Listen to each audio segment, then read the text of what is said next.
tayo. Ano yan, video? Dito po tayo ngayon sa Divine Mercy. Ano ba ito? Marilao? Sakto na Marilao. Marilao. Dito tayo sa Divine Mercy, Marilao. Kasalukuyan tayo na mamasyal. Dahil first time po dito. Nag-trip-trip lang. Trip-trip lang. Marami pa nga akong labahin sa bahay. Iniwanan ko para lang mapunta dito. Kasi nga, tagal ko na dito sa Marilao. 30 years na. Hindi pa ako nakapunta dito. Yun na nga, parang igno. Kumbaga, lahat ng tao sa Marilao nakapunta na. Ako na lang atang hindi. Tumanda na nga sa Marilao, hindi pa nakarating kung Umabot yung na ako ng Divine. 50 years old. Ngayon pa lang ako nakarating. Ang ganda naman ng shrine niya. Oo. May ano dito. May misa rin dito. Pag Sunday, magmamas kasi din dito.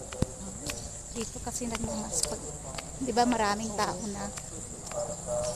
Tapos kung anong doon, dito din naririnig dito.